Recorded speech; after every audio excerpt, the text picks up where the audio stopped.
আর যদি কোনো রকম 15 দিন ভোটটা মানে পরে হতো, তাহলে আপনার অপোজিশনে যিনি ছিলেন তিনি হার্ট অ্যাটাক করতেন। তো টেকনিক্যালি করা হয়েছে নাকি আপনার স্বতঃস্ফূর্তভাবে আপনি এটা আসলে? যেহেতু আমি marketing student, zero cost marketing বলে একটা কথা আছে, সেটার মধ্য দিয়ে করেছি। So it was plan actually, little bit. সো ওই আমরা পিকি ব্লাইন্ডার্সে যেটা দেখেছিলাম যে পুরো গ্যাংস্টার ফ্যামিলিতে সবাই গ্যাংস্টার থাকে আর কি। সেই ফাইটটা আসলে খুবই ভয়ঙ্কর একটা ফাইট হবে। We will resist. জিনিসটা শুনলেই অনেকেই মানে না এটা কি যেন, এটা যুদ্ধ নাকি। হাদির একটা রিপ্লেসমেন্ট, এটা তো ধরা পড়ে যাওয়ার কথা। আমরা একটা আসন সমঝোতা করেছিলাম। এই যে সন্ত্রাসী অ্যাটাকের একসাথে অ্যাটাক, পুরো ব্ল্যাক আউট হয়েছে কিছু। আমি বললাম আমি গেলে তো এখন রক্তক্ষয়ী সংঘর্ষ হবে। এটা নিয়ে আমার খুব আফসোস হয়, যদি বেগম খালেদা জিয়া আরো থাকতো হয়তো এটা হতো না। জিয়াউর রহমানের আদর্শের লোকগুলো যদি আরো বেশি থাকতো এটা হতো না। তো মাঝখান দিয়ে কি হতো, আমি এমপি হইতাম, আমি জয়ী হইতাম, পার্লামেন্টে যাইতাম, কেউ ব্যক্তি হিসাবে বাধা দিতে আসে না, আমি এটার হলো পাহারাদার হব, তার সাথে তো লড়াই বাঁধবে।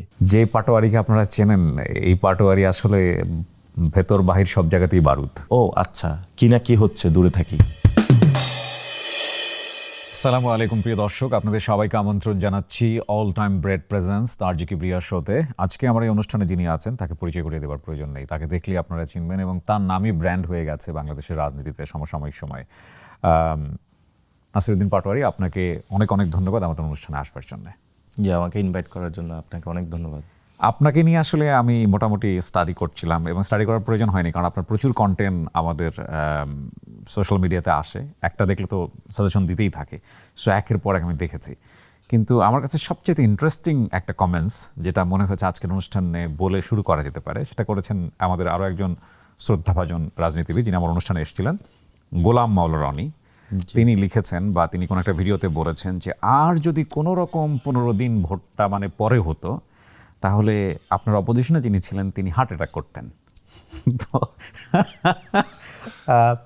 মানে এত চাপার প্রয়োজন কি ছিল আসলে? মানে বেচারিকে এত বেশি চাপে রাখা, এটা কি খুব টেকনিক্যালি করা হয়েছে নাকি আপনার স্বতঃস্ফূর্তভাবেই আপনি এটা আসলে এভাবেই, আপনি এরকমই?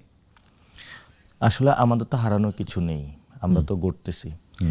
তো ঢাকা লাইক এ কিংডম, মানে আপনার গ্যাং অফ ওয়াসিফপুর যে আমরা মুভিগুলো দেখেছিলাম, পিকি ব্লাইন্ডার্স, ওইখানে যেরকম গ্যাংস্টার যারা, তাদের একটা সাম্রাজ্য থাকে এবং তারা অনেক ইগোইস্টিক হয়। তো ফলত তাদের যদি কেউ আঁচড় বসায়, তো বাংলাদেশে আসলে এই ধরনের এই গ্যাংস্টার জগতে যে কেউ আঁচড় বসাবে এটা কখনো মানে উনিও কল্পনা করতে পারেন নাই। তো ফলত একটু যখন আঁচড় বা একটু কথা বললেই একটু মেজাজ হারিয়ে ফেলতেন এবং শেষ পর্যন্ত সিক হয়ে গিয়েছিলেন। তো ওই জায়গাটা হলো, রাজনীতির জায়গাটা হলো খুব সহনশীল, যে কোনো জায়গায় যে কোনো সময় চ্যালেঞ্জ আসতে পারে। আর আমাদের যে নতুন জেনারেশনের রাজনীতি, আমরা তো যে ওল্ড সিস্টেম সেটা মেনে নিচ্ছি না, ফলত ওল্ড ভার্সেস নিউ যে সেটেলমেন্ট, সেটা একটা ফাইট ছিল। আপনার নির্বাচনী যে হেরে যাওয়াটা, এটাকে আপনি কিভাবে দেখছেন? বেসিক্যালি আমি ক্যাম্পেইনে প্রথমে ওসমান হাদি ভাই হত্যাকাণ্ডের পর একটা টাফ জোন ছিল এবং আমি ওনার মতো ক্যাম্পেইন শুরু করেছিলাম, মসজিদে যাওয়া, সোসাইটির সাথে কথা বলা, তা ওনাদের সাথেই। তা আমার একদিন শাহজাহানপুরে আমতলায় আমি জুমা নামাজ পড়েছিলাম। জুমা নামাজ পড়ে বের হয়ে দেখলাম, আমি প্রথমে খুবই কম মানুষ নিয়ে হলো প্রচারণা করতাম, 5, 6, 7 জন। আমি মনে করি যে লক্ষ লক্ষ লোক নিয়ে মিছিল করা এগুলো আসলে ব্যাড কালচার। 4-5 জন যাব, মানুষের সাথে অনেক বেশি স্বতঃস্ফূর্তভাবে কথা বলা যায়, মানুষের সাথে মেশা যায়। মানুষ আমাদের সাথে অনেক মিশতে চেয়েছিল, আমাদের মানুষের সাথে মেশার সুযোগটা পাইনি। তো জুমা নামাজ থেকে বের হলাম, বের হওয়ার আমার পিছনে ফিরে দেখি 1000 লোক। তো এটা ছিল শাহজাহানপুরে, তো মির্জা আব্বাসের বাসার পাশেই মসজিদ। আমি তো নামাজ পড়ে চলে আসছি, সেখানে হালকা একটু বক্তব্য রেখি। এর পরের দিন আমি ক্যাম্পেইনে নামছি, এরপরে দেখি আমার বিভিন্ন জায়গায় এই আয়সা একটা কটু কথা বলে, ও আয়সা বলে যে এটা করেন কেন। পরে খোঁজ নিয়ে দেখলাম এই ছাত্র দল অথবা যুব দল। তো তারপরেও আমি কিছু বলি নাই। পরে আমি গুলিস্তানে ক্যাম্পেইন করতে গিয়েছিলাম, একটা ব্যবসায়ী এসে আমার কাছে কান্নাকাটি করতেছে যে ভাই আমি 500 টাকা আজকে ইনকাম করেছি, আমার 200 টাকা হলো চাঁদার জন্য দিয়ে দিতে হয়েছে। তো আমি ওনা থেকে পুরো হিস্ট্রিটা শুনলাম। It's like the multi level marketing system, মানে একদম আপ লোয়ার লেভেল থেকে গুলশান অফিস পর্যন্ত, ওইখান থেকে আমি এটা ফাইন্ড আউট। তো এটা পিছনে কি খুঁজতে খুঁজতে পাইলাম আমাদের যিনি এই যে আব্বাস ভাই আছে, উনি ঢাকা শহরে কিন্তু বড় সড় একটা গ্যাংস্টার এবং উনি পুরো ফাইন্যান্সিয়াল এই সাম্রাজ্যটা নিয়ন্ত্রণ করে। ছাত্রদল, যুবদল সবকিছু। আমি এগুলা কিন্তু আগে অত বেশি, আমি মনে করছি যে বিএনপি একটা স্থায়ী কমিটির সদস্য ভদ্র লোকই হবে। আমি শুনতাম যে খারাপ লোক আছে, কিন্তু এত খারাপ যে এটা জানতাম না। তো ওনার ব্যক্তির প্রতি আমার কোনো রাগ নাই, ইটস অ্যাবাউট দ্য সিস্টেম। তো পরে আমি কথা বলা শুরু করি এবং দেখি যে তারা আমাকে অনেক হেনস্থা করা শুরু করে। তো পরবর্তীতে আমি আর একটু ইন্টেন্সিফাই করি। পরে আমাকে অনেক থ্রেটেড দেওয়া হয় বিভিন্ন, যে আপনার আমাকে সবাই বলে যে তোমাকে তো কিন্তু মেরে ফেলা হবে হাদির মতন। তো আমি বলেছি আই ডোন্ট কেয়ার। আমার ওই যে গুলিস্তানে যে লোকটা চাঁদাবাজির শিকার হয়েছে, সেটার দ্বারা যে আমি এফেক্টেড হয়েছি, এটা আমার অনেক মনে নাড়া দিয়েছে। এবং আমার মনে হয়েছে যে বাংলাদেশের হলো আমাদের সবচেয়ে তরুণদের অভাব কি, ইকোনমিক সিস্টেম প্রবলেম। তো তাহলে ব্যবসা দরকার, ম্যানুফ্যাকচারিং হাব দরকার। ম্যানুফ্যাকচারিং হাব কী করে? আপনি যদি দুর্নীতিতে হলে চাঁদাবাজি শিকার হন, আপনি তো ব্যবসা করবেন না। ব্যবসা না করলে আপনার চাকরি হবে না, আমাদের তরুণদের চাকরি না হলে বাংলাদেশের উন্নয়ন হবে না। তো আমার কাছে এটা মনে হয়েছে একটা বড় প্রবলেম ইকোনমিক গ্রোথের ক্ষেত্রে চাঁদাবাজি।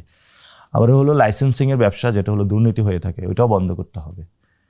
আর আরেকটা জায়গা হলো ব্যবসায়ীদের ভীতিকর, অর্থাৎ সন্ত্রাসী কার্যক্রম তাদের সাথে, অর্থাৎ সন্ত্রাস, চাঁদাবাজি, দখলদারিত্ব। আপনি একটা ব্যবসায়িক প্রতিষ্ঠান দিবেন, সেটা দখল করে বসে আছে। কিন্তু তো এটা যদি রিমুভ করতে পারে, আমাদের ইকোনমিক যে অবস্টেকলটা সেটা হলো সরলে একজন ব্যবসা করবে, ব্যবসা করলে আমার একটা চাকরি হবে, চাকরি করলে আমার সন্তানের ভালো পড়াশোনা করতে পারবে, সে ভালো এডুকেশন পাবে, আমি হেলথ কেয়ারে ভালো অ্যাক্সেস পাবো, সামগ্রিকভাবে আমাদের সোসাইটিটা ভালো হবে। যে অবস্থায় আছি, গার্মেন্টস সেক্টর আর রেমিটেন্সে দুইটার উপর ডিপেন্ড করে আমার থাকতে পারবো না। সো আমি যেটা বলেছি, এটা নট অনলি ঢাকা আর্টের কেন্দ্রিক, আমি হোল বাংলাদেশে ন্যারেটিভটা দিয়েছি। গতকালকে একজন বিএনপির সাথে কথা বলতে, উনি বলতেছে তোর কারণে আমাদের 20-30টা সিট কমে গিয়েছে। তো আমার জায়গাটা খুবই ক্লিয়ার, আমাদের ইকোনমিক প্রগ্রেস দরকার। ইকোনমিক প্রগ্রেসে এই জায়গাগুলো বাধা, ফলত এইখানে যদি কেউ ব্যক্তি হিসাবে বাধা দিতে আসে, না আমি এটার হলো পাহারাদার হব, তার সাথে তো লড়াই বাঁধবে। তো কেউ যদি সরে যায় তাহলে তো আমার সমস্যা নেই। রাইট, আপনাকে নিয়ে উনি মন্তব্য করেছে যে আপনি এত ভোট পেলেন কিভাবে, সেটা নিয়ে উনি চিন্তিত। সো আপনি এই হেরে যাওয়াটাকে পজিটিভ হিসেবে দেখছেন? আমার তো হারানো হয়েছে। আমার বেসিক্যালি হলো আমি তো গিয়েছিলাম ওই যে মির্জা আব্বাস মহিলা কলেজে, ওইখানে ভোটের গিয়ে দেখলাম আমাকে খুবই স্লো। তারপরে হলো আমি যখন রেলওয়েতে গেলাম, সেখানে অনেকগুলো আমি তাদের আকাম কুকাম ধরলাম, পরে তো আমাকে ডিরেক্ট মাথায় এসে ঘুষিয়ে মারলো একজন প্রার্থীকে। অবরুদ্ধ ছিলাম, আর্মি উদ্ধার করলো। তো বিকালবেলায় পরবর্তীতে আমি আরও কয়েকটা কেন্দ্রে গেলাম, অব্যবস্থাপনা আমি দেখতে পাইলাম। তো ওইখানে ছোট ছোট রিগিং হচ্ছিল আর কি। তো তাদের সেট আপটা, এটা বাংলাদেশের যে ইলেকশন সিস্টেমটা, এটা পুরোটা একটা করাপ্টেড সিস্টেম, কর্পোরেট সিস্টেম আর কি। আপনি অনেকগুলো টাকা কামাবেন, টাকা নিয়ে বসবেন এবং একটা পুরো কর্পোরেট সিস্টেম করে কেন্দ্র করে সবাইকে ম্যানেজ করে তারপরে ফলত প্রিজাইডিং অফিসার যারা, সেখানে আগে একটা বুকিং দেওয়া হয়েছে। আপনি দেখবেন মির্জা আব্বাস সাহেব হলো বাংলাদেশ ব্যাংকে গিয়েছে, সেখান থেকে কথা বলে বাংলাদেশ ব্যাংকের অনেক করাপ্টেড কর্মকর্তাকে প্রিজাইডিং অফিসার বানিয়েছে এবং সেখানে হলো দুর্নীতিগুলো বেশি করেছে। সন্ধ্যার পরে তারা কি করেছে, যে মানুষ তো ভোট দিয়ে গিয়েছে এবং আমি তো দেখছিলাম যে আমার ভোটের রেশিও এবং আমি মানুষ থেকে যে রেসপন্স পেয়েছি, সেই জায়গা থেকে আমি মনে করছি ঠিক আছে, এটাতে আমাদের ইনশাল্লাহ জয় আসবেই। তো আমি একটু নির্ভয় ছিলাম যে ঠিক আছে, আমাদের তো সব কিছু ঠিক আছে। পরে একসাথে 97টা কেন্দ্রে তারা অ্যাটাক দিছে। এটাতে আমাদের এজেন্ট যারা, তারা ভরকে গিয়েছে এবং প্রিজাইডিং অফিসার ছাড়া তারাও ভরকে গিয়েছে এবং এজেন্টরা ভয় হলো সাইন করে দিয়েছে ওইটা, যারা যেভাবে বলেছে সেভাবেই। ফলত আমাদের তো টাকা পয়সা না, যে আমি 97টা কেন্দ্রে, তাহলে প্রত্যেকটা কেন্দ্রে আমার 200-300 করে লোক থাকবে এবং তারা হলো অস্ত্র সজ্জিত। আমার তো ওই জায়গায় ওই ক্যাপাসিটিটা ছিল না। ফলত কেন্দ্রগুলো যখন অ্যাটাক হয়েছে ভোটের হলে, ওই জায়গাটা রিগিং শুরু হয়েছে আর কি। তো প্রত্যেকটা জায়গায় তারা সিস্টেমটা করেছে, কোথাও একটা বড় সাইজে করে না যেটা নিয়ে মানুষের সামনে উন্মোচন হবে, ছোট ছোট করে করেছে। এবং আমি প্রশাসনের সাথে গিয়ে বসলাম, প্রশাসন বললো একদিন আগে আমাদের সাথে একটু বসলেই তো হইতো। তো আমি বললাম এটা বসতে হবে, যে এটা কেন, মানুষ ভোট দিবে, সেই ভোটের মধ্যে যে আসবে সেই হবে, আমি কি আপনার সাথে বসবো? তাহলে পরের দিন আপনাদেরকে আপনি যে কথা বলবেন সেটা অনুযায়ী আমার চলতে হবে। তো বুঝলাম যে প্রশাসনেরও ওইখানে হেল্প আছে, প্রশাসনে এঙ্গেজমেন্ট হয়ে গেছে। তো রাতের বেলায় যখন আরও সময় হচ্ছিল, পরবর্তীতে ওই আমরা পিকি ব্লাইন্ডার্সে যেটা দেখেছিলাম, যে পুরো গ্যাংস্টার ফ্যামিলিতে সবাই গ্যাংস্টার থাকে আর কি। তারপর হলো মির্জা আব্বাস হলো মিলেনিয়াম হলো ইউনিভার্সিটিতে গেলায়, সেখানে যা ভোট চুরি করলো। তার বউ সিদ্ধেশ্বরীতে গেল, সেখান থেকে আমার ফোন আসতেছে, 2টা বোনকে আটক করে রাখছে। আমি প্রশাসনকে বলতেছি, প্রশাসন মুভ করতেছে না। পরে প্রশাসনকে বললাম, ওই ম্যাজিস্ট্রেট জেনে ছিল, উনি একটা কেন্দ্র রক্ষা করে আরেকটাতে গিয়েছে, পরে এটাতে আবার অ্যাটাক হয়েছে। তো আমি বলেছিলাম তাহলে কি আমরাও ফিল্ডে নামবো? আমি ওই রাত্রে আহ্বান জানালে তো বাংলাদেশে একটা রক্তক্ষয়ী সংঘর্ষ হতো, কিন্তু আমার মনে হয়েছে ওই রক্তক্ষয়ী সংঘর্ষে আমার যাওয়া উচিত না। পৃথিবীর মানুষ অথবা বাংলাদেশের মানুষ দেখবে যে এখানে কি হয়েছিল। আমার ওই যে তখন যদি আমি ডাক দিতাম 50, 60, 1 লাখ মানুষ হলো, আমি এমনি পাইতাম। এটাতে কি হতো, একটা কনফ্রন্টেশন হতো, মারামারি হতো। অনেকগুলা মানুষ হসপিটালাইজ থাকতো। তো মাঝখান দিয়ে কি হতো, আমি এমপি হইতাম, আমি জয়ী হইতাম, পার্লামেন্টে যাইতাম, তো আমি তারপরে হসপিটালে গিয়ে ওই মানুষগুলোকে কি জবাব দিতাম? ওনার ছেলে এক জায়গায় গিয়েছে, ওনার যে ভাগিনা আদিত্য রিটার্নিং কর্মকর্তার সাথে, অর্থাৎ যেই আপনার নিয়ম রয়েছে বক্সের ভিতরে সিল পড়তে হবে, বাইরে পড়লে এটা বাতিল, তারা রিটার্নিং অফিসারের সাথে লিয়াজু করে প্রিজাইডিং অফিসারের সাথে যোগ সাজস করে সেটাও তারা ইনক্লুড করাইলো। এবং মির্জা আব্বাসের ওয়াইফ ডিরেক্টলি ওইখানে গিয়ে গুন্ডামি মাস্তানির নেতৃত্ব দিল এবং তার ফ্যামিলির সবাই এটাতে করলো। তো সেই জায়গাটা হলো এই যে সন্ত্রাসী অ্যাটাকের একসাথে অ্যাটাক পুরো ব্ল্যাক আউট হয়েছে, এটা আমরা কিভাবে ট্যাকেল দিব? আমার তো অর্থাৎ আমাদের এখানে 108টা কেন্দ্র, প্রত্যেকটা কেন্দ্র মাফিক তারা হলো পার ডে তাদের হলো 30,000 টাকা করে খরচ ছিল। এখন পার ডে তারা খরচ করেছে, আমি ফুল ক্যাম্প মানে আমার ফুল ইয়াতেও একটা কেন্দ্র খরচ হয় না, আমি যে টাকা খরচ করেছি আমি মানুষের কাছে বেশি গিয়েছি, মানুষ আমাকে ভোট দিতে এসেছে। তো এখন আমার জায়গাটা ছিল আমি ভোটগুলো রক্ষা করার, অর্থাৎ আপনার দোকানে আইসা একজনের টাকা দিয়ে গিয়েছে, এখন যাতে কোনো ডাকাত এসে না রক্ষা করে আপনার লকার আছে, আমি যে লকারও দিচ্ছি এই লকারটা তো আমার দেওয়ার কাজ না, এটা তো ইলেকশন কমিশনের দেওয়ার কাজ। ইলেকশন কমিশনের কাজ হলে মানুষ এসে ভোট দেবে, সিকিউর করবে, যে জয়ী হবে তাকে জয়ী ঘোষণা করবে। ফলে ইলেকশন কমিশন তো এটা রক্ষা করতে পারে নাই। আমি তো একজন নাগরিক হিসেবে আইন আমার হাতে তুলে নিতে পারি না। আমি প্রশাসনের অফিসে গিয়েছি, প্রশাসন আমাকে সেই হেল্পটা করে নাই। এবং সবচেয়ে যেটা আমি 1 মিনিটে শেষ করব, অ্যানেক্স ভবনে যেটাতে হলো ভোটের বড় একটা রিগিং করা হয়েছে, অর্থাৎ ভার্সিটিতে একটা কেন্দ্র ছিল, সেখানে আমি পুলিশ পাঠাইছি, প্রশাসনের ডিসি অফিসে গিয়ে পুলিশ উদ্ধার করতে পারে না ব্যালট বক্স। তারপর আমি বিজিবি পাঠাইছি, সেটা উদ্ধার করতে পারে নাই। আর্মি মুভ করবে, প্রক্টর তাদেরকে বাধা দিয়ে রেখেছিল। পরবর্তীতে যখন আমি বলেছি আমি এখন যাওয়া শুরু করবো, এখানে রক্তক্ষয়ী সংঘর্ষ হবে, আমাকে ডিসি বলতেছে তাহলে আপনারা করেন সবকিছু। আমি বললাম আমি গেলে তো এখন রক্তক্ষয়ী সংঘর্ষ হবে, 2 দল মাঠে মারামারি করবে। পরে আমি বলছি ঠিক আছে তাহলে আমি যাচ্ছি। তখন সাথে সাথে হলো প্রক্টর ফোন দিছে, ঠিক আছে আর্মির মোবিলাইজেশন লাগবে না, পুলিশ এবং বিজিবি হলে ব্যালট বাক্স উদ্ধার করে আইসা দিয়ে গেছে। মাঝখানে হলো 3 ঘন্টা কোনো ফলাফল হয় নাই। হ্যাঁ, একমত। আচ্ছা, মিডিয়ার ভূমিকা কি ছিল? এত কিছু আপনি বলছেন, আপনার এত আলোচিত জায়গা এটা, আমি 1 মিনিটে আপনার কাছ থেকে শুনতে চাই। বাংলাদেশে বড় একটা ভূমিকা পালন করছে মৌজ মিডিয়া। তারেক রহমান বিদেশে থেকেই সবগুলা এই যারা মিডিয়া হাউসগুলো তাদের সাথে বসেছে। আমাদের মিডিয়া কু হয়েছে ওই রাতে, আমরা প্রশাসনিক কু হয়েছে, মিডিয়া কু হয়েছে। এই আসনে আপনাকে যখন দেয়া হলো এনসিপি থেকে বা আপনারা যে 11 দল করলেন সেখান থেকে, ডেফিনেটলি তাদের জায়গা থেকেও বিষয়টা ক্লিয়ার ছিল যে এখানে পাটোয়ারির মতো কাউকেই দিতে হবে। মানে এখানে 2টা ইস্যু, একটা হচ্ছে আমাদের হাদিকে হারানো এবং তারপরে হাদির একটা রিপ্লেসমেন্ট, আর 2 নম্বর হচ্ছে আপনি যেটা বলছিলেন যে সেই জায়গাটায় খুবই চ্যালেঞ্জ ফেস করতে পারে এরকম কাউকে দেয়া। এবং আমি আপনার সম্পর্কে এরকম শুনেছি, টুকটাক যতটুকু জেনেছি, সেটা হচ্ছে আপনি বাই ন্যাচারালি এরকম খুব চ্যালেঞ্জ নিতে পছন্দ করেন। আপনার সম্পর্কে এরকম একটা গল্প আমি শুনেছি, আমি জানি না কতটুকু সত্য, আপনার মুখ থেকে শুনবো। আপনি জেল থেকে বের হয়ে ভর্তি পরীক্ষায় নাকি 11তম হয়েছিলেন। জি, এটা আপনারা জানেন কিনা জানি না, তার মানে ও কি পরিমাণ মেরিটোরিয়াস, এবং ঢাকা ইউনিভার্সিটিতে সেটা। হ্যাঁ, ঢাকা ইউনিভার্সিটি। কি স্টোরিটা আমাকে একটু বলেন তো। আমি বেসিক্যালি আমার ইন্টারে ইউনিভার্সিটির সিলেবাসটা শেষ করি।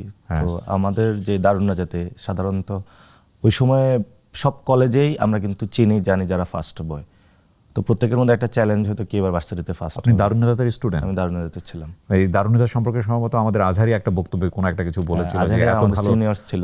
ওকে, মিজানুর রহমান আজহারির কথা বলছি। জি, সিনিয়র ছিল। তো সেই দারুন নাজাত সিদ্দিক। ওকে, তো ওইখানে আমি ঘোষণা দিয়েছিলাম আমার মানে ভর্তি পরীক্ষা আমি ফার্স্ট হব, কারণ আমার প্রিপারেশনটা পুরোটাই কভার ঢাকা ইউনিভার্সিটি ভর্তি পরীক্ষা।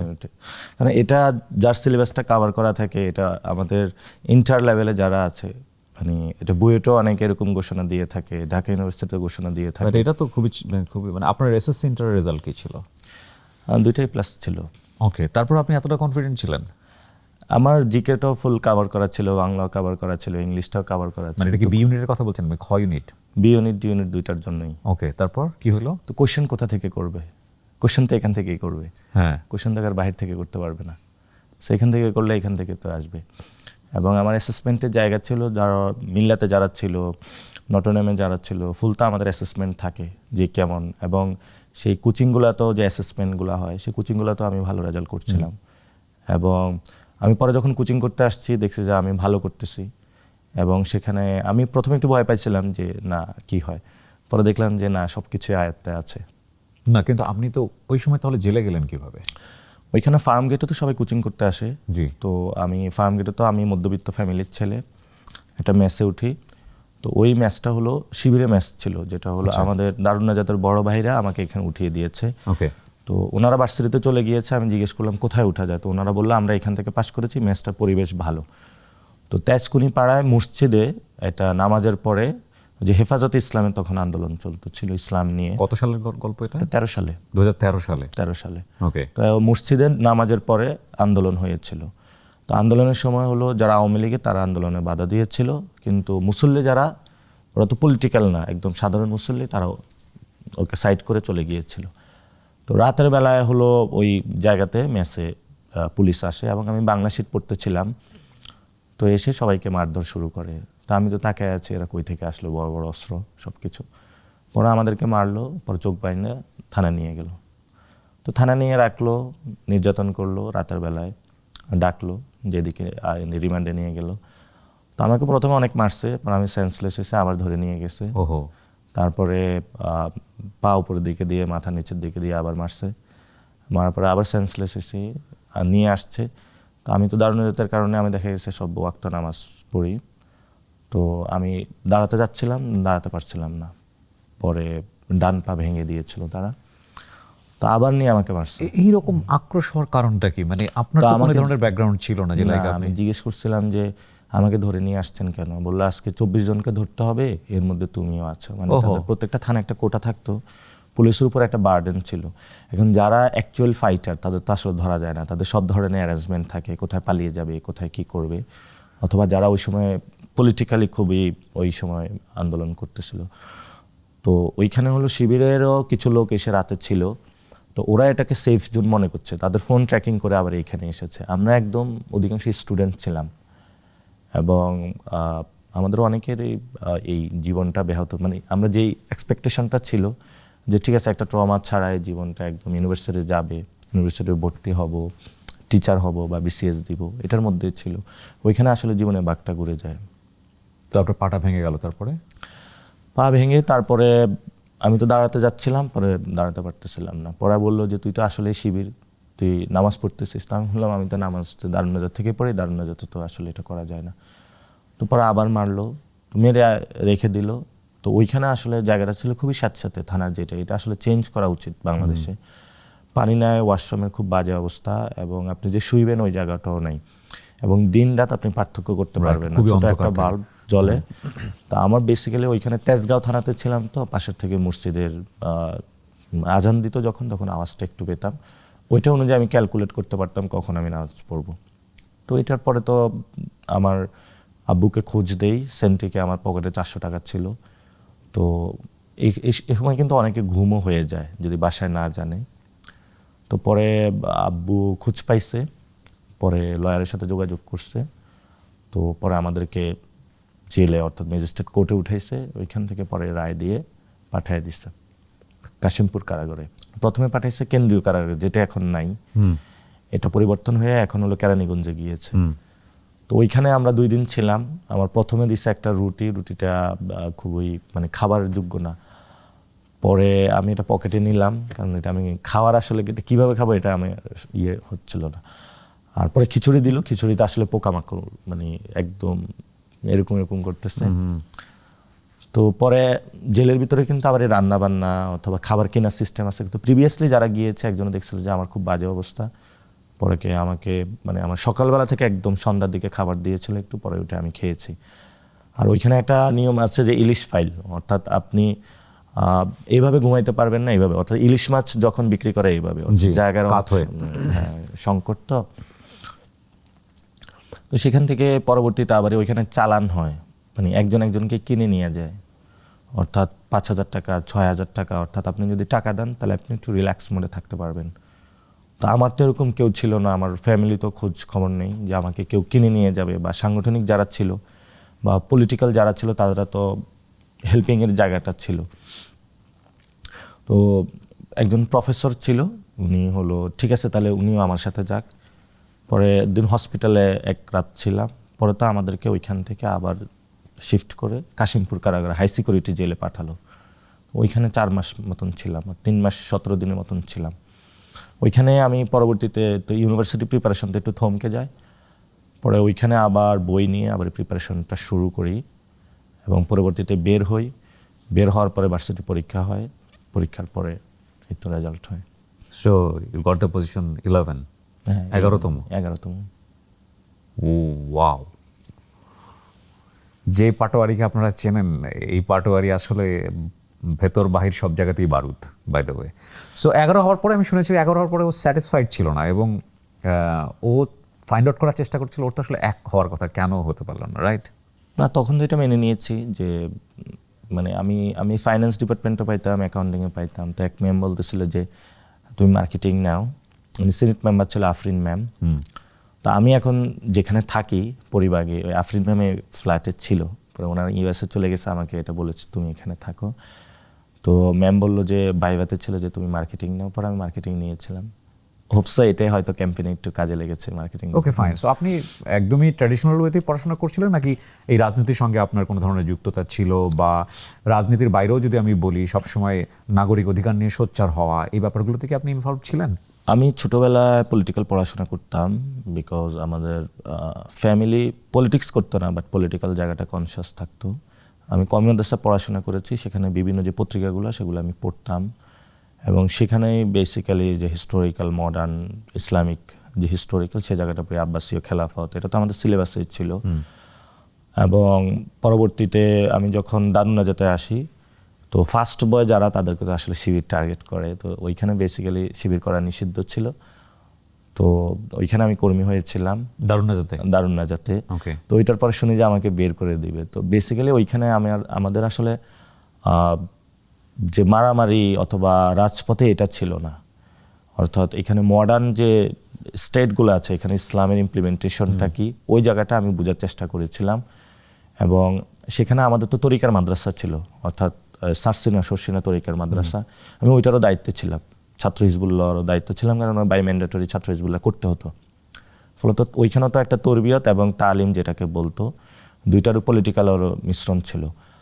তারপরে ওইখানে আমার সাথে পরিচিত হয়েছিল যে ইসলামী শাসনতন্ত্র ছাত্র আন্দোলন, বেসিক্যালি মাদ্রাসা এই সংগঠনগুলাই বেশি। ওইখানে ছাত্রদল বা ছাত্রলীগ এগুলো অত বেশি ছিল না, কারণ আমাদের ইসলামিক আন্ডারস্ট্যান্ডিং জায়গা থেকে, অর্থাৎ থিওলজিক্যাল অ্যাসপেক্ট থেকে ছিল। আর ভার্সিটিতে এসে যে সেকুলার যে পার্টিগুলো সেগুলোর সাথে আমার ইন্ট্রোডাকশন হয়েছিল। ওকে। সো আমরা 24 যে জুলাইয়ের যে ঘটনাটা, ওই সময়টাতে আপনি কি ধরনের অ্যাক্টিভিটিসের মধ্যে ছিলেন? বেসিক্যালি আমাদের দুইটা ফ্রন্টিয়ার ছিল। বেসিক্যালি আমি তো ক্যাম্পাস থেকে আন্দোলন ছিলাম, এবং সেখান থেকে আমরা 2018-এ চাইছিলাম যে ওভারথ্রো করার জন্য শেখ হাসিনাকে, বাট ওইটা সামহাও আমরা ফেইলড হয়েছিলাম। বাট আমাদের সেই জায়গাটা কিন্তু আমরা ডে বাই ডে কাজ করতেছিলাম।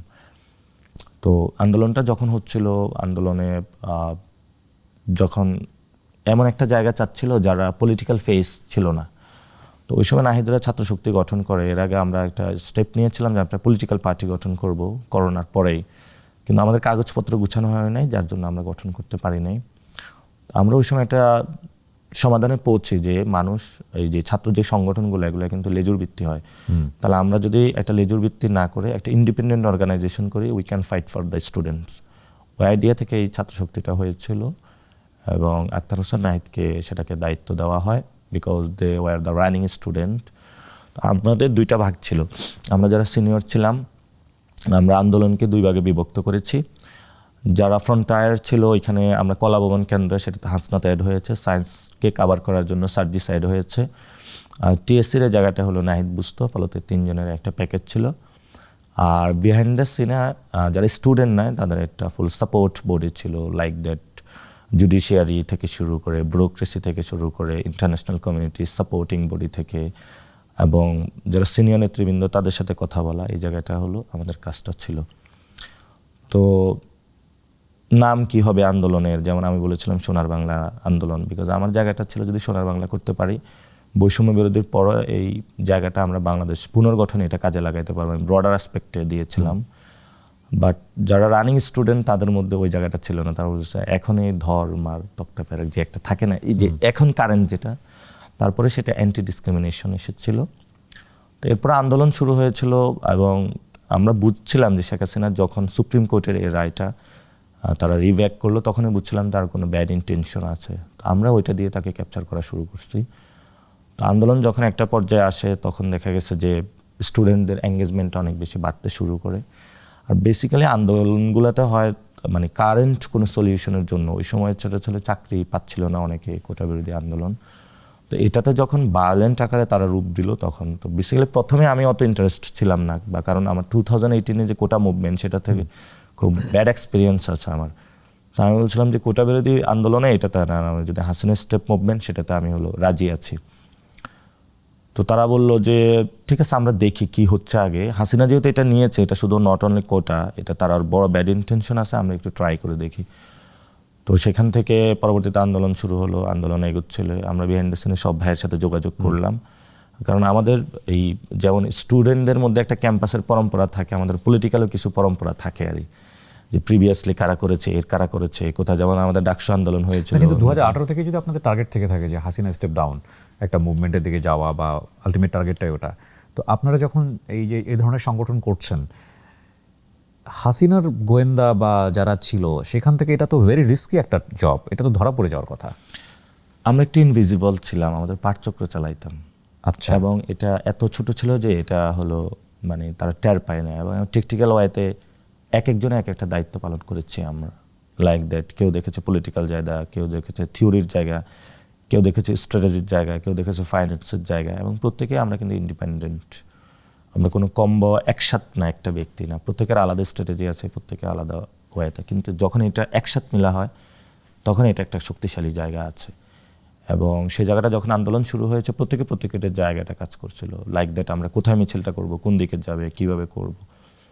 এমনি যখন আমাদের যদি ব্রডার আসপেক্টে আন্দোলন যখন হচ্ছিল, ক্যাম্পাস থেকে তো আমাদের বের করে দিয়েছিল, এবং তখনও ওইখানে আমি ছিলাম যে আমরা বের হয়ে যাচ্ছি, তাহলে আমরা এখন যদি বের হয়ে যাচ্ছি তখন কখন ব্যাক করব। আপনাদের তো না মানে পুরো স্টুডেন্টদেরকে তো ভ্যাকুয়াম করে দিল নাকি? হ্যাঁ, স্টুডেন্টদেরকে।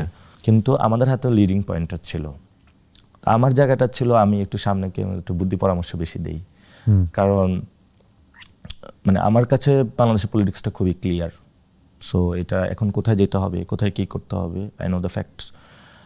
এখন তবে ঠিক আছে আমরা ক্যাম্পাস থেকে চলে যাই, স্টুডেন্টরা বললো না যাবো না, আমরা বলছি না, ইটস টাইম টু গো। কারণ পুরা আর্মি থেকে শুরু করে সবাই সামনে দাঁড়ায় আছে, পুলিশ, তো ফাইট করার মতন আমাদের আসলে ক্যাপাসিটি নেই। আমরা হাত তুলে বের হয়ে গিয়েছিলাম। পরবর্তীতে আবার শহীদ মিনারে ব্যাক করেছি, দোয়েল চত্বর দিয়ে এন্টার করার চেষ্টা করেছি, আমরা পারি নাই, ছাত্রলীগ দেয় নাই। তো আন্দোলনটা একটা পর্যায়ে যখন মেয়েদের উপরে হাত তুললে হলে হলে মারামারি শুরু হলো, এবং ভার্সিটি থেকে ছেলেরা আবার চলে গিয়েছিল, আন্দোলনটা ওয়ান কাইন্ড স্থমিত হয়ে গিয়েছিল। না, কিন্তু তখন কি আপনারা বুঝতে চাচ্ছিলেন যে this is the ultimate time, এখনই হাসিনার এই যে এক দফা যে ব্যাপারটা, নাহিদের যে অ্যানাউন্সমেন্ট আসলো? না, এটা তখনও হয় নাই, এটা তখন আপনারা বুঝতে পারেন নাই? না, এটা তখনও হয় নাই। এটা আমরা বেসিক্যালি আন্দোলনটা স্বতঃস্ফূর্ত জায়গায় বেশি ছেড়ে দিয়েছিলাম। ওকে। অর্থাৎ মানুষ আমাদেরকে বলতেছে, আমরা এখনো এটা করি, আমি আমার ক্যাম্পেইন স্টুডিওতে সেম কাজ করেছি, মানুষের স্বতঃস্ফূর্ততা অনেক বেশি, অর্থাৎ পিপল যেটা বলে, মানুষ যেটা চায় সেদিকে আমরা বেশি অ্যাক্ট করি, এবং মানুষ অনেক সাফারিংসের মধ্যে থাকে, ফলত সেই হালচালটা অনেক বেশি জানে। তো আমরা যখন আন্দোলনটা একটা পর্যায়ে হয়ে গিয়েছিল যে যখন কোনো পলিটিক্যাল দলও নামতে ছিল না, এবং আমার মনে আছে আমি পল্টনে সবগুলো পলিটিক্যাল দলের সাথে মিছিল করতেছিলাম, পুলিশ গুলি করেছে। তো আমি একটা জায়গায় গিয়ে আশ্রয় নিয়েছি, কারণ আমি চাচ্ছিলাম পলিটিক্যাল দলগুলো একটু মোবিলাইজেশনটা হোক। তো আমরা হুট করে নাহিদ ফোন দিলাম, হাসনাতরও ফোন দিলাম, সার্জিসকেও ফোন দিলাম, নাহিদ ফোন দিলাম, ভাই আপনি একটা জায়গায় আসেন।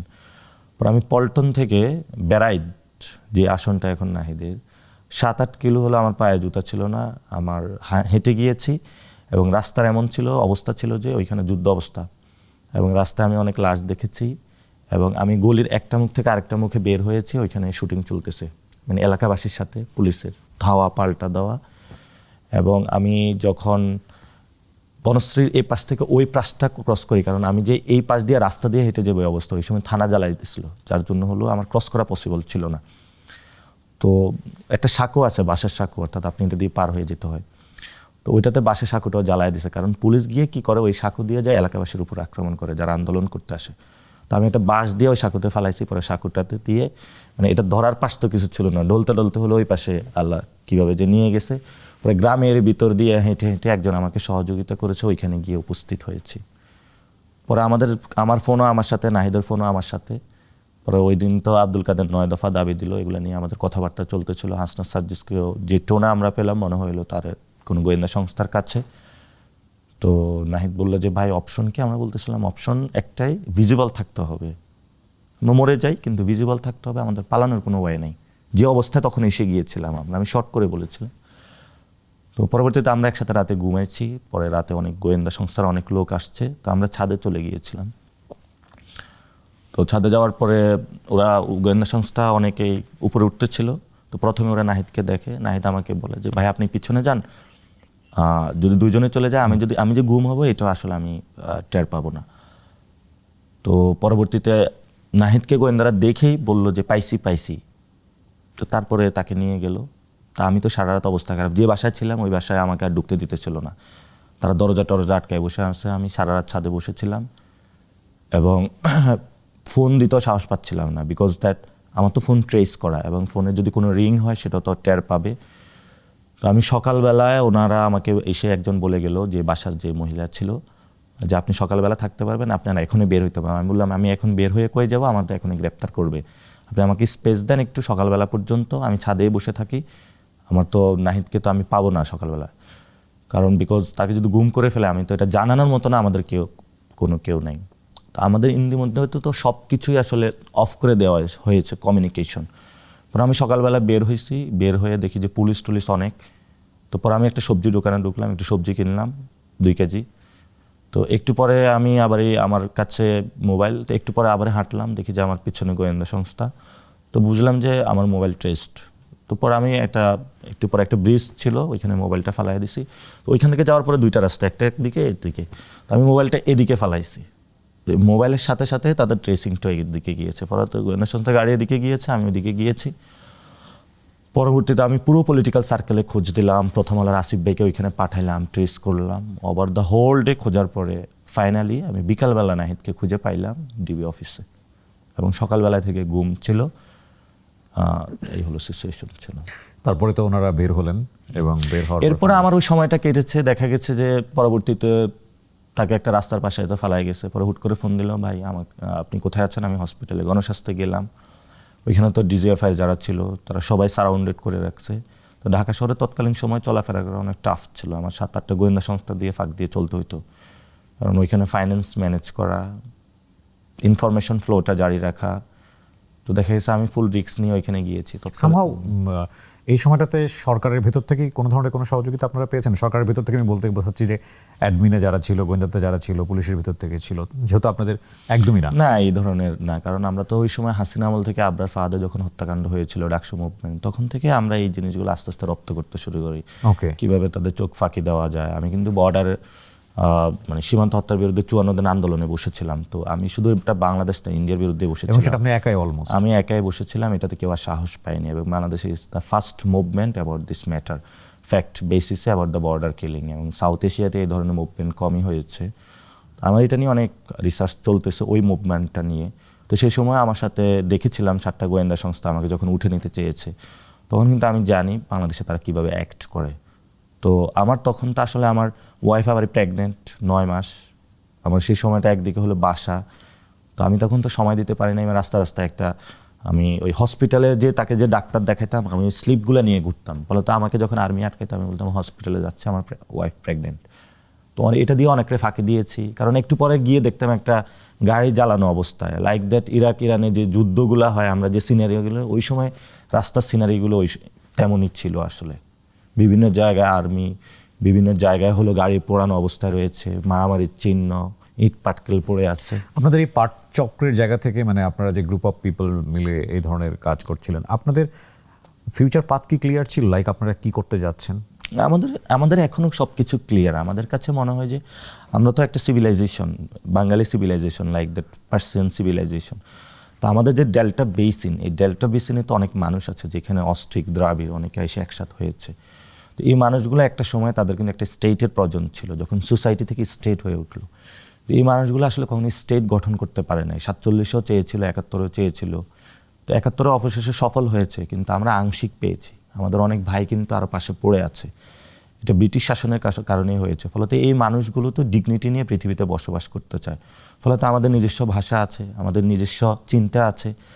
আমরা তো, আপনি বিদেশে গেলে বলা হবে যে ও আচ্ছা ইন্ডিয়ার পাশে, আমরা তো ইন্ডিয়ান না, আমরা পাকিস্তানিও না, আমরা বাঙালি, এবং আমাদের মেজরিটি মুসলমান, আমাদের একটা আইডেন্টিটি আছে, ফলত আমাদের একটা রাজনৈতিক সংগ্রাম আছে।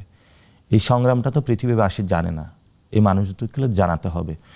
ফলত আমাদের অনেক লড়াই হয়, লড়াইয়ের পরে এই সংগ্রামগুলো চাপা পড়ে যায়। সো আমাদের আমরা যে সিস্টেম দেখি, ইলেকশন হলো, ইলেকশনে পার্লামেন্টে গেল, কিন্তু আমাদের যে জাতীয় অ্যাসপাইরেশনটা আসলে কি, সেই অ্যাসপাইরেশনের জায়গাতে আমরা কাজ করেছি। আমাদের ডিপ্লোম্যাটিক রিলেশনগুলো কেমন হবে, আমাদের এই যে ভারতের মতন পেটের মধ্যে আমরা কি বেঁচে থাকতে পারবো নাকি পারবো না, আমাদের তো এই 18 কোটি মানুষকে রক্ষা করতে হবে।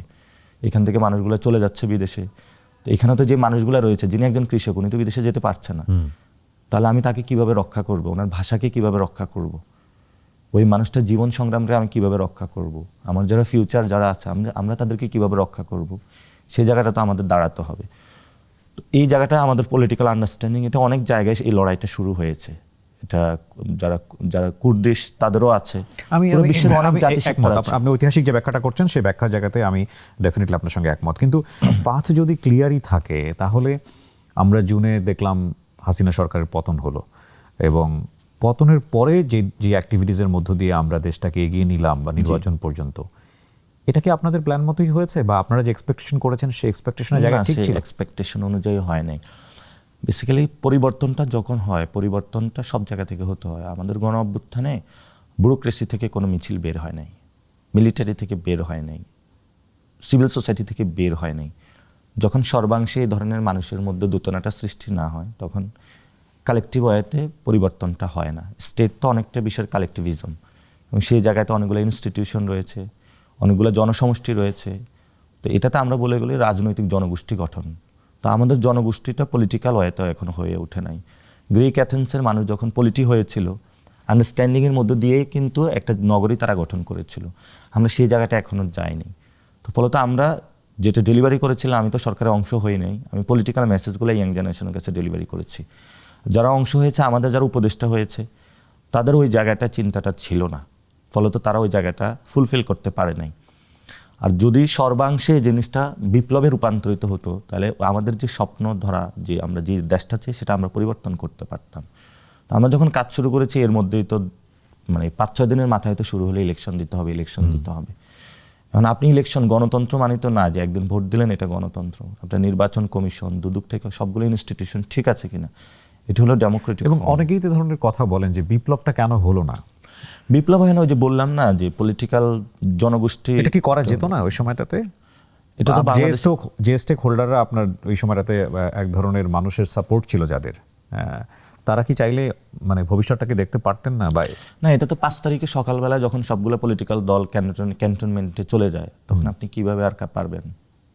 তারা তো এই লড়াইটা তো অংশগ্রহণ করে নাই। আপনার যখন মাঠে মানুষ, তো সেটা তো ক্যান্টনমেন্টে আর্মি তো তখন ক্ষমতা নিয়ে নিয়েছে, এবং পলিটিক্যাল দলগুলোকে তারা সেখানে নিয়ে গিয়েছে। পরে না আমরা রিব্যাক করলাম আবার যে না, ক্যান্টনমেন্টে না, জনতার মধ্যে হলে হবে। এবং সেখানে তো আমরা বলছিলাম যে আমরা হলো নতুনভাবে রাষ্ট্রের জন্ম দিতে চাই।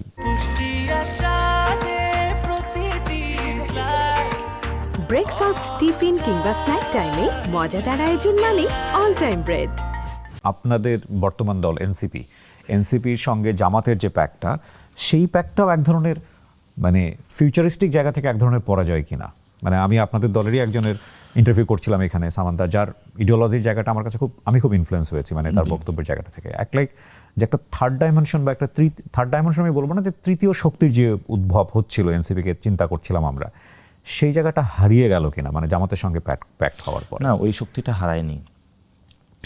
আমাদের যে অডিয়েন্স অথবা যারা, বিশেষত ইয়াং জেনারেশন, পরিবর্তনটা তাদের মধ্যে দিয়ে হবে বলে আমরা বেশি মনে করি। এই জেনারেশন কিন্তু বিএনপির মধ্যেও আছে, জামাতের মধ্যে আছে, এনসিপির মধ্যেও আছে। আমরা হোল জায়গাটা ক্যাপচার করতে পারি নাই। কেন পারে না? অনেকগুলো কারণ আছে। বৈষম্যতে সবাই ছিল, এটা তো কোনো দল ছিল না।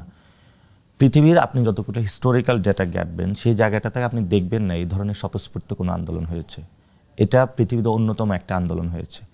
আন্দোলনটা হয় আগে একটা গুছানো প্ল্যাটফর্ম থাকে, যেটা 90-তে অনেকগুলো জোট গঠন হয়েছে, তারা বলছে আমরা এই উদ্দেশ্য করবো গণঅভ্যুত্থান।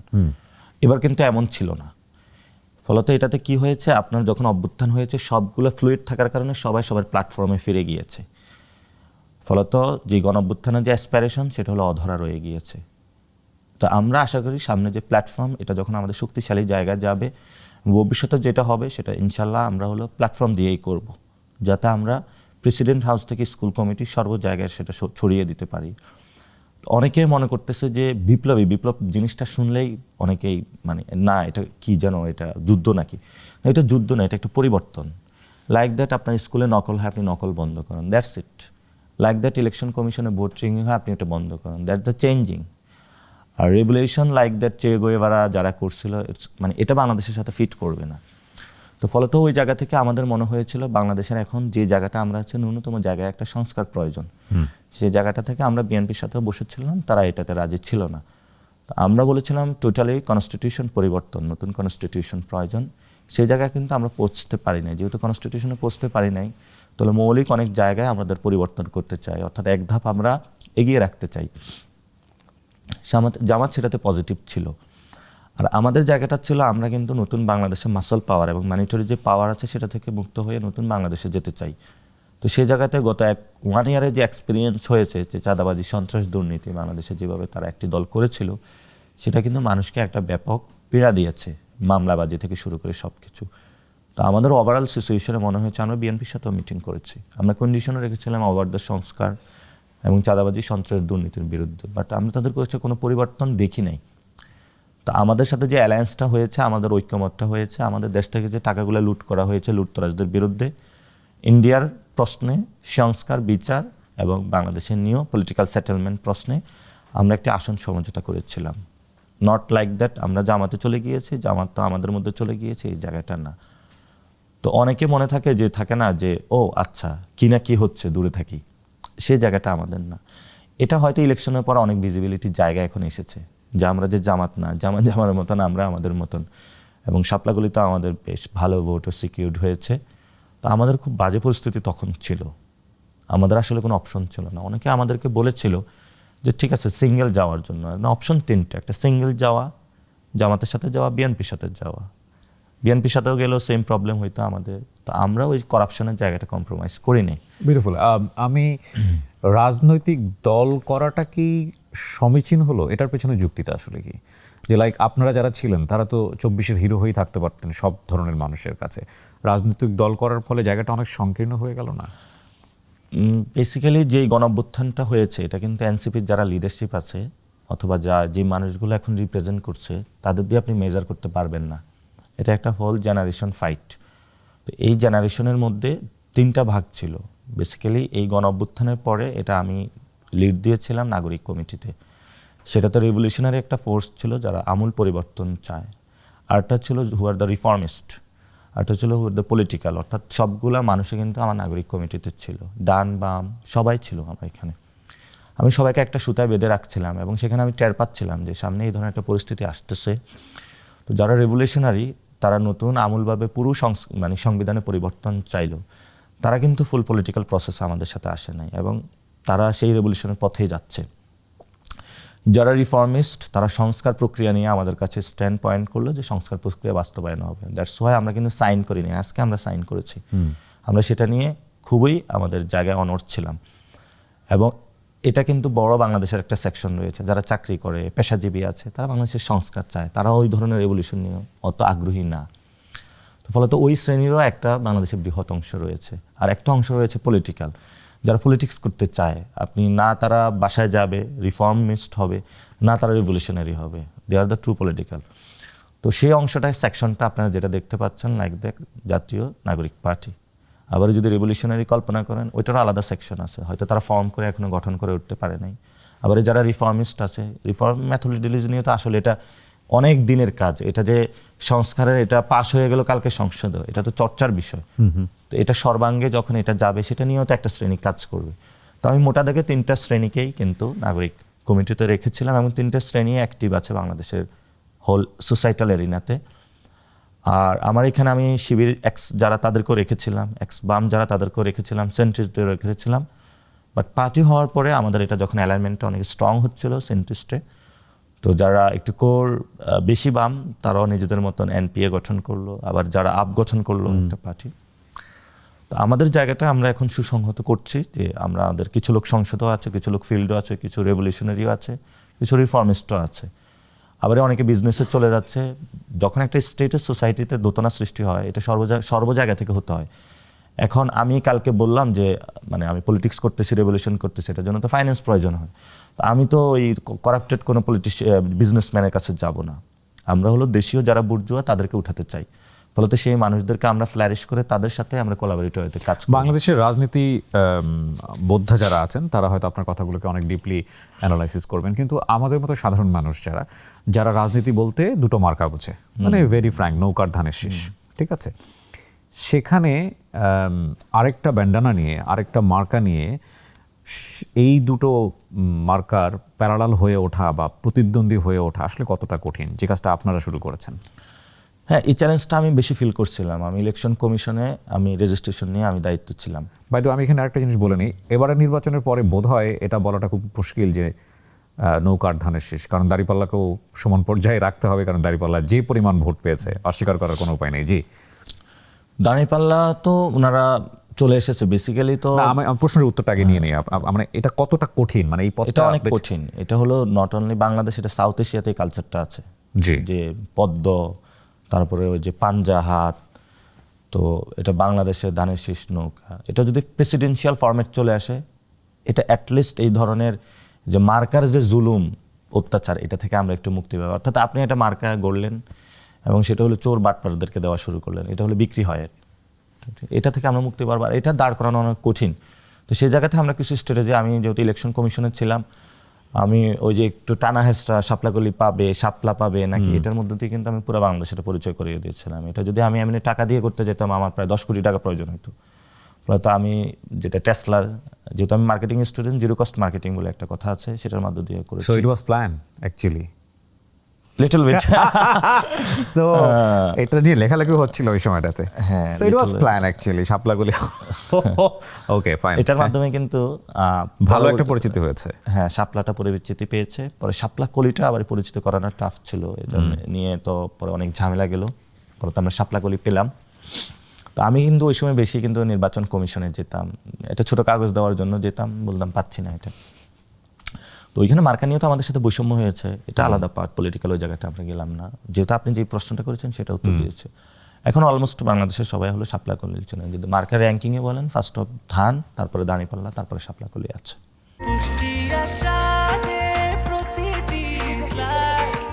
ব্রেকফাস্ট, টিফিন কিংবা স্ন্যাক টাইমে মজাদার আয়োজন মানে অল টাইম ব্রেড। নৌকা নিয়ে আপনাদের স্ট্যান্ডটা কি, বিশেষ করে নৌকার রাজনীতি নিয়ে আপনাদের স্ট্যান্ড কি? আমরা দেখলাম যে বিএনপি তো এখনো শপথ নেয়নি, আমরা যখন অনুষ্ঠানটা ধারণ করছি খুব শীঘ্রই হয়তো বা শপথ নেবে, অভিনন্দন তাদেরকে আগাম। তো বেশ কিছু মুভমেন্টও আমরা দেখেছি বাংলাদেশের বিভিন্ন জায়গাতে। দলটা এখন পর্যন্ত, আমি যতদূর জানি, এখন পর্যন্ত তাদের কার্যক্রম নিষিদ্ধ করা আছে। সেই অবস্থা দেখলাম যে বিভিন্ন রকমের তাদের যে সেন্টারগুলো থাকে, লোকাল সেন্টার, সেগুলো খুলে যাচ্ছে। তো আপনাদের বক্তব্যটা কি আসলে? আমাদের বক্তব্য সিম্পল, যদি কেউ অপরাধ করে তার বিচার হতে হবে। তো প্রথমত শেখ হাসিনা বিচারের দাবিটা আমরা তুলেছিলাম, পরবর্তী ইনভেস্টিগেশনে এসেছে দল হিসেবে আওয়ামী লীগ সে জায়গায় দায়বদ্ধতা রয়েছে। তো শেখ হাসিনা রায় হয়েছে এবং উনি দলীয় প্রধান হিসেবে খুন করার নির্দেশ দিয়েছিলেন, এবং যারা মন্ত্রী এমপি ছিল অনেকেই খুনের সহযোগী ছিল, তাদের তো বিচার হতে হবে। সাথে সাথে সেই দলটা ডিরেক্টলি মাঠে হলে সক্রিয় ভূমিকা পালন করেছিল, এই দলটা বিচারের মধ্য দিয়ে আসতে হবে। Court will decide what will be the fate of the Awami League.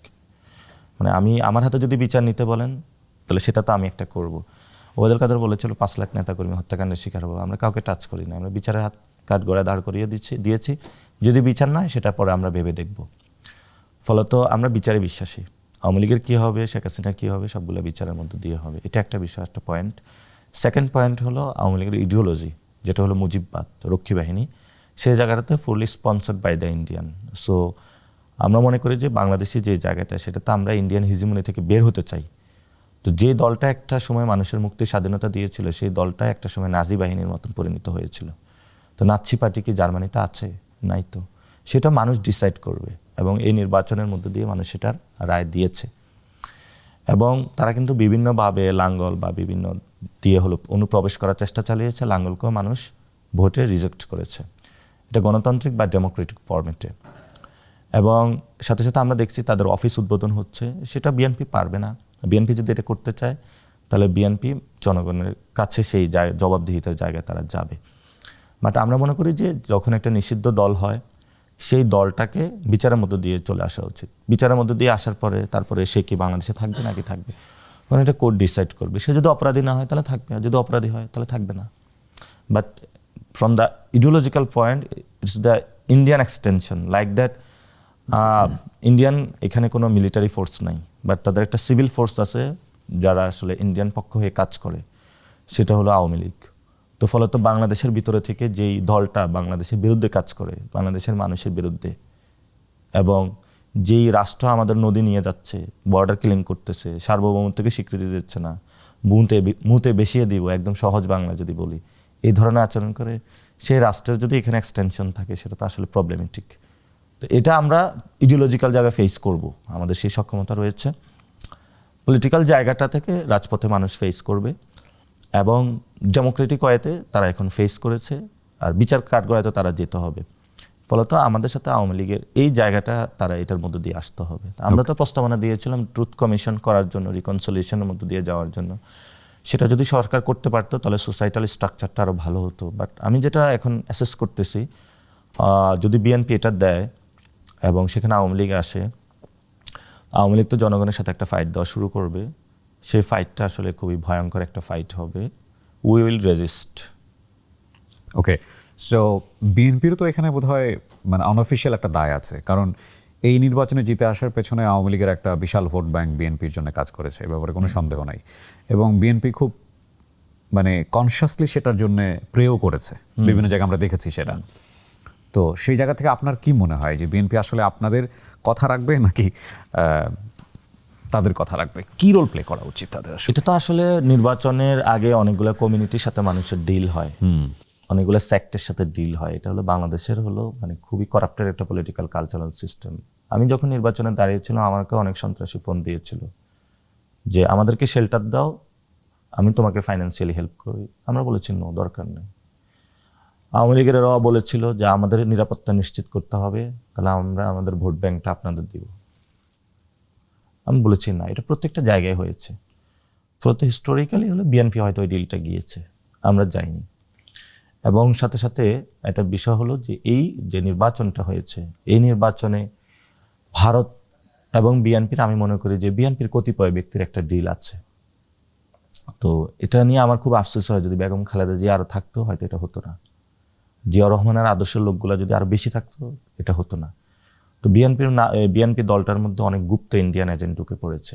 তো ইন্ডিয়ান এস্টাবলিশমেন্টের জায়গাটা হলো সেই বিভিন্ন দলে হলো গুপ্ত করে। তো এটা বিএনপির মধ্যে গুপ্তটা এখন বেশি। তো অনেকে আমাকে বলে আমি রেটরিক কথা বলি, আমি এটা রেটরিক বলতেছি না। বিএনপির যে মুভমেন্ট আমি যা দেখতে পাচ্ছি, তাদের সামনের পরিস্থিতিতে তাদের এটা ট্যাকল দেওয়া অনেক টাফ হবে। তারা তাদের জায়গা থেকে nationalist idea, it's a revolutionary idea, Ziaur Rahman যেটা করেছিলেন, বাংলাদেশি জাতীয়তাবাদ, অর্থাৎ বাঙালি জাতীয়তাবাদের পরে বাংলাদেশি জাতীয়তাবাদের ধারণা উনি নিয়ে এসেছিলেন।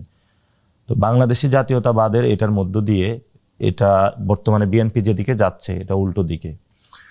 তো আপনি সবাইকে বলতেছেন আমার যাত্রা হলো দক্ষিণ দিকে, কিন্তু আপনি উত্তর দিকে যাচ্ছেন না। কিন্তু সরকার কি একটু বেনিফিশিয়ারি পজিশনে আছে কিনা? লাইক আপনারা যদি সরকারকে বেশি চাপ দেন, তারা যদি একটু আওয়ামী লীগকে ফ্যাসিলিটেট করে, তো আপনাদের সাথে তো তখন আওয়ামী লীগের ফ্রন্টে এক ধরনের ফাইট হবে ফিল্ডে। সেক্ষেত্রে তো সরকারের জন্য ওপেনলি বলা শুরু করেছে, সরকারের জন্য তো ইয়াং জেনারেশনকে সাইজ করার জন্য, অথবা যারা জুলাই গণ অভ্যুত্থান করেছিল, অথবা জুলাইয়ের যারা ফোর্স, আমাদের তো জেনারেশন ফুলটাই হলো জুলাইয়ের ফোর্স, নট অনলি আস, এটা সবাই অংশগ্রহণ করেছে, আপনারা অংশগ্রহণ করেছেন। তা আমাদের পুরো বাংলাদেশের যারা জুলাইয়ের ফোর্স, এদেরকে হলো সাইজ করার জন্য আওয়ামী লীগকে লেলিয়ে দিতে হবে আর, এবং এটা বিএনপি হলো চুপচুপ করে ঘুমাবে আর। তো এই জায়গাটা আসলে বিএনপি যে ইকুয়েশনটা করতেছে এটা ভুল প্রক্রিয়া, এবং সবাই এটাতে এফেক্টেড হবে, এবং এটা দেশটা গৃহযুদ্ধের দিকে যাবে। সেই জায়গাটা আমরা মনে করি বিচার প্রক্রিয়ার মধ্যে দিয়ে ট্রুথ অ্যান্ড রিকনসিলিয়েশন তারা করতে পারলে ভালো, ওই প্রসেসটা শুরু করা উচিত, সেটার দিকে যাওয়া উচিত। তো বিএনপি যেই খোশ মেজাজে যাচ্ছে ওটা হবে না আসলে। আমরা কতগুলো জায়গায় হয়তো বিএনপিকে সুযোগ দিব, because that BNP largest party, এবং ওই যে থাকে না, আপনি যখন কাউকে একটু মারতে চান তাকে একটু বেশি খাওয়ায় পেট নষ্ট করে দেওয়া হয় আর, এই জন্য তাকে 213 আসনটা দেওয়া হয়েছে একটু পেট নষ্ট করার জন্য। এটা অ্যাবসোলিউট ওয়ান কাইন্ড অফ আবার অটোক্রেসির দিকে কিন্তু যাচ্ছে, অর্থাৎ সংসদে যদি 2/3 মেজরিটি থাকে, যা ইচ্ছা তা করতে পারবেন। তো তারেক রহমান এখন ইচ্ছা যা ইচ্ছা তা বাংলাদেশে করতে পারবেন। বাট এটা দিয়ে যেমন ভালো কাজও করতে পারবেন, আপনি খারাপ কাজও করতে পারবেন। এটার মাধ্যমে যদি আপনি আবার আওয়ামী লীগ ব্যাক করে নিয়ে আসেন, তাহলে আপনি এটার হলো ফলাফল ভোগ করবেন। আর যদি এটার মধ্যে দিয়ে আমি সংস্কার এজেন্ডাগুলো বাস্তবায়ন করি, বাংলাদেশটা যে পরিবর্তনের সুযোগটা এসেছিল এটা করে দিয়ে যাই, তাহলে তাকে আজীবন বাংলাদেশের মানুষ মনে রাখবে। আর যে পরিস্থিতি দেখছি এটা ভালো দেখছি না।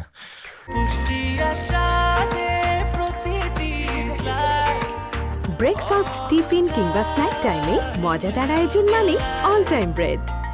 সম্ভাবনার বাংলাদেশ দেখতে চাই পাটোয়ারি, আপনাদের হাত দিয়ে সুন্দর একটা বাংলাদেশ দেখতে চাই। আমরা জানি পথটা অনেক কঠিন, এবং আপনাদের বক্তব্য যারা বিশ্বাস করেন, আপনাদেরকে যারা মনে করেন কাণ্ডারি হিসেবে, তাদের জায়গা থেকে আপনার এই বক্তব্য ডেফিনেটলি এটা অনেক কঠিন একটা জায়গা, এবং সেখান থেকে একটা নতুন সূর্যের বাংলাদেশ, নতুন একটা বাংলাদেশ, সেটা কবে আসবে আমরা জানি না, কিন্তু আপনারা পথ হেঁটে চলেছেন এবং আমরা বিশ্বাস করি সবাই মিলেই আমরা সেই বাংলাদেশটা নিয়ে আসতে পারবো।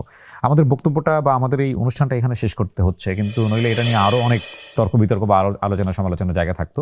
তবে এটা ঠিক যে ভবিষ্যতেও আপনার সঙ্গে হয়তো আমাদের বসা হবে এবং নিশ্চয়ই আমরা আপনাকে পাবো। অনেক ধন্যবাদ আমাদেরকে সময় দেওয়ার জন্য। ধন্যবাদ আপনাকে। জি দর্শক, আজকের মতো এখানেই শেষ করছি আমরা। যারা তখন আমাদের সঙ্গে ছিলেন তাদেরকে ধন্যবাদ জানিয়ে আসসালামু আলাইকুম।